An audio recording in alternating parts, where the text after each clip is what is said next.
rule of no realm is mine, neither of Gondor nor any other, great or small, but all worthy things that are in peril as the world now stands, those are my care.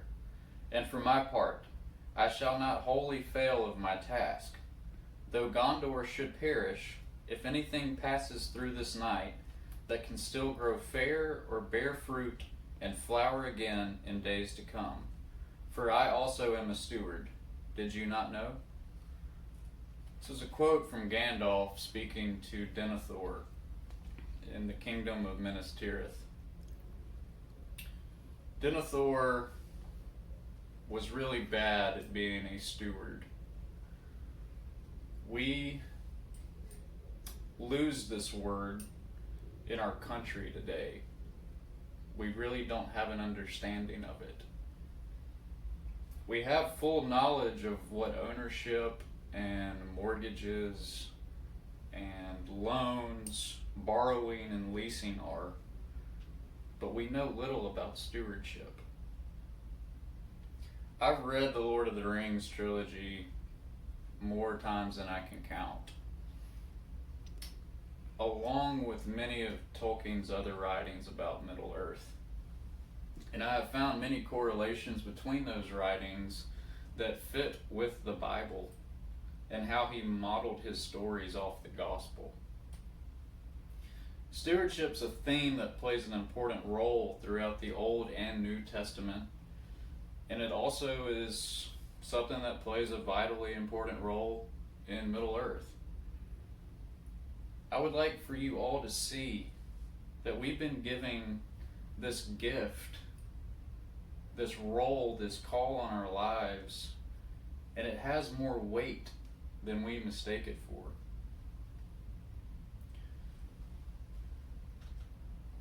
Stewardship. According to Merriam-Webster, stewardship is defined as the office, duties, and obligations of a steward. The conducting, supervising, or managing of something, and especially the careful and responsible management of something entrusted to one's care. Genesis 1:1 says, "In the beginning, God created the heavens and the earth." This is where the foundation of stewardship is built. These very first verses, understanding that from the beginning, that this was the thing God put into play, that because he wanted us to know that he was the one that created everything and he's the one that owns everything. That came from a article written by Wisniewski in 2018. We have to understand, God is the owner. We are his managers. Our lives have been given to us on a loan from God. The principles of stewardship are built on the reality of God owning everything. We have been given this great gift of life so that we can learn to bring glory and honor to his name. And it's also for our own good. In this, God's desires for everything to be redeemed. God has responsibilities that he delegates to each one of us. So you don't see God, Jesus, and the Holy Spirit being the ones going out and doing the farming or constructing of buildings or spreading the word. If you look through eyes of faith, we see needs met for others around us and ourselves being met by just that, other people.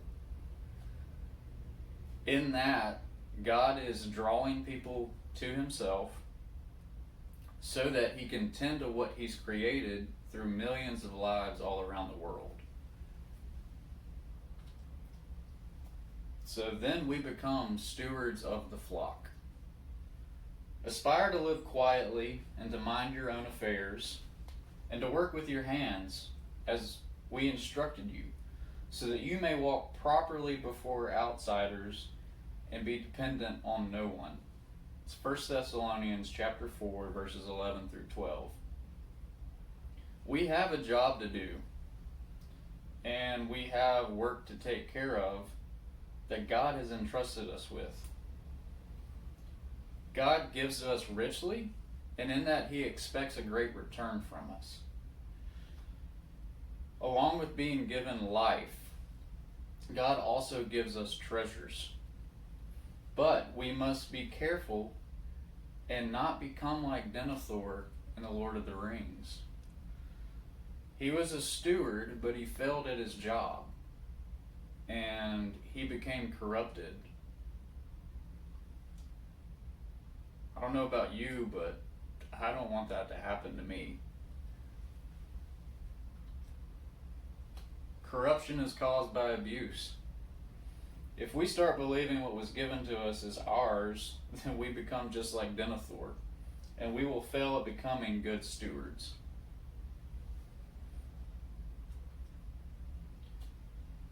So God's given us some guidelines, and those guidelines start right in the Bible. We have to understand that we will never have full ownership of what He has given to us. We are only stewards, and to do this job, to be a steward, we must seek God's will. And in that, we are asking Him what He would have us do with what He's given us. So living this out, we learn to take care of the lands, the people, and the kingdoms to anticipate the return of the one true King to His throne. Faramir met Aragorn, the rightful king, in the midst of those there assembled, and he knelt and said, "The last steward of Gondor begs leave to surrender his office." Then Faramir stood up and spoke in a clear voice, "Men of Gondor, hear now the steward of this realm. Behold, one has come to claim the kingship again at last. Here is Aragorn, son of Arathorn. Shall he be king and enter into the city and dwell there?" And all the host and all the people cried yea with one voice. To be a steward, to live that life out, I don't want to be like Denethor. I want to be like Gandalf. His mission was to take care of those around him and the things created, and to watch over them with a careful eye and a loving hand, to pour himself out, to do this until death. And he did it with joy and hope to see the rightful king return to his throne. And we have that same calling on our lives.